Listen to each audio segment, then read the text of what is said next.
5 months ago, the ACLU asked me to sign a letter supporting Jimmy Kimmel when he was taken off the air by Trump administration censorship and ABC complicity. The letter began, "We, the people, must never accept government threats to our freedom of speech." To go there without being threatened, feeling threatened, or repercussions. You're always about lifting up everybody around you, everybody. Yeah, of course. Why is that?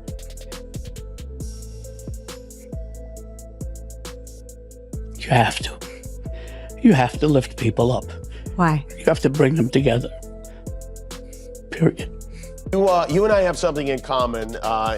We have both been immortalized on social media by our former president, Donald Trump. Yeah. We have, I think this might have been the first time he wrote about you.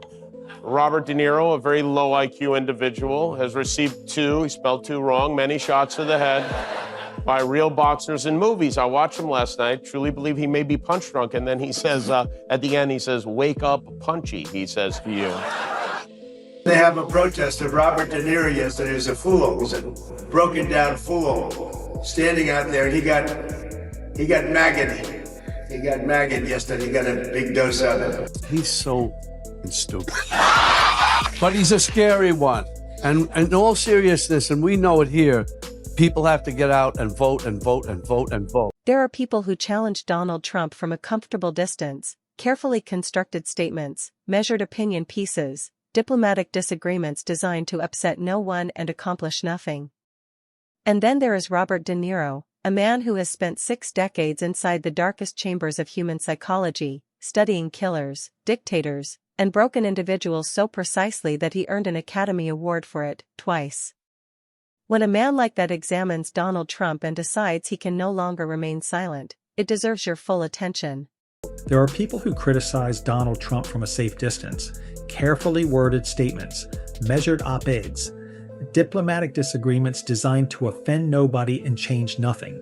And then there is Robert De Niro, a man who has spent 60 years inside the darkest corners of human psychology, studying killers, tyrants, and broken men so precisely that he won an Oscar for it twice.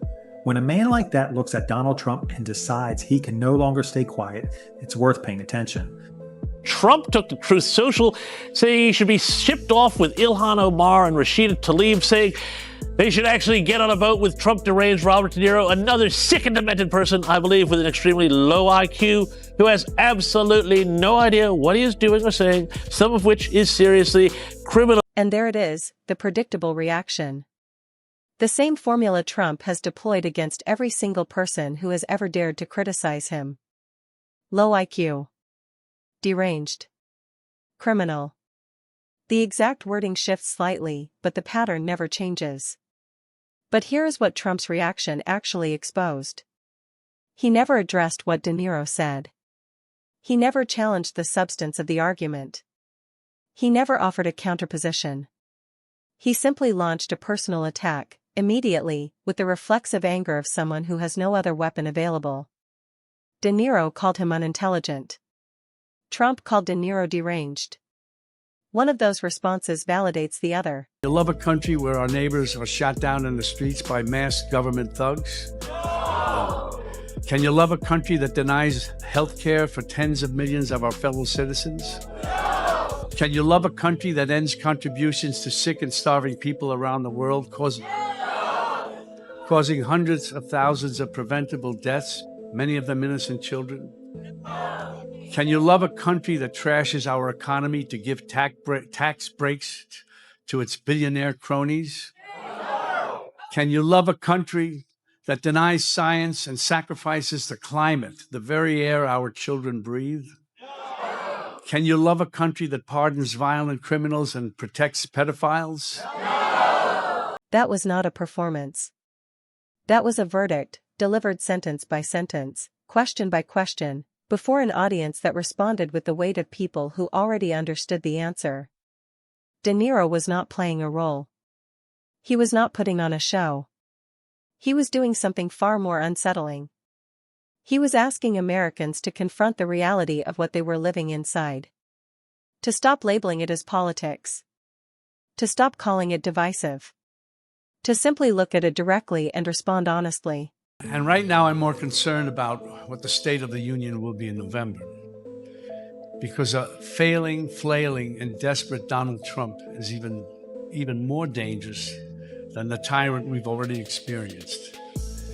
There is no doubt in my mind, and I'm sure in most of our minds, that he will use every resource and power in his command to stop from losing power in the midterm election. That phrase, a failing, flailing, desperate Trump, is even more hazardous than the authoritarian figure we have already witnessed. That is not dramatic language. That is a warning delivered by someone paying extraordinarily close attention. Because De Niro understands something about men backed into a corner that most political commentators overlook.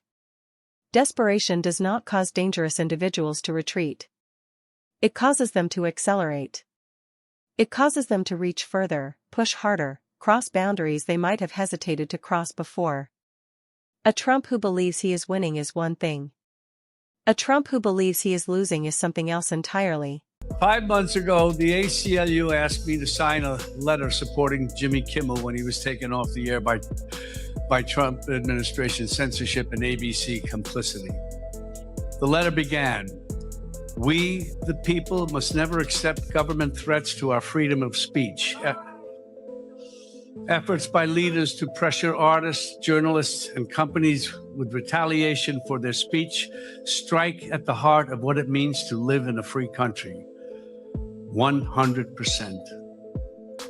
I'm passionate about free speech and a huge supporter of the ACLU. So along with nearly 500 other actors, directors, musicians, and more than 50,000 ACLU supporters, of course I signed the letter." A sitting president leveraging the full machinery of his administration to pressure a television network into silencing a specific individual, not through the courts, not through legislation, but through intimidation. Through the quiet, suffocating kind of coercion that leaves no fingerprints, yet still produces results. You can't believe they gave me my job back. I can't believe we gave you your job back. They laughed. Of course they did, because sometimes the only way to process something genuinely alarming is to find the humor buried inside it. But beneath that laughter was something real. A man who had been removed. A man who had been made into an example.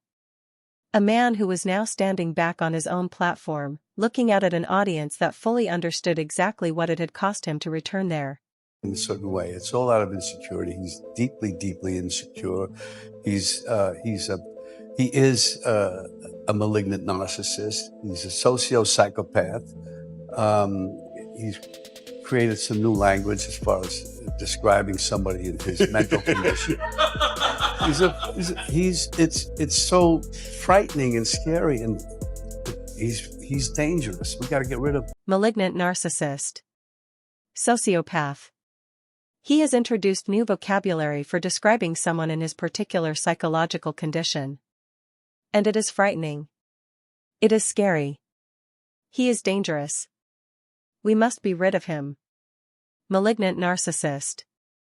Sociopathic. Deeply, profoundly insecure. De Niro is not using these words loosely. He is using them the way a person uses words when softer options have been exhausted, when they have observed long enough, closely enough, that clinical terminology begins to feel like the only truthful language remaining. And notice what lies beneath all of it. Not hatred. Not political rivalry. Something closer to genuine fear. He is frightening. He is scary. He is dangerous. This is Robert De Niro, a man who has portrayed some of the most terrifying characters ever committed to film. A man who understands danger as a craft, as a discipline, as a lifelong pursuit. And he is afraid. That alone should tell you something.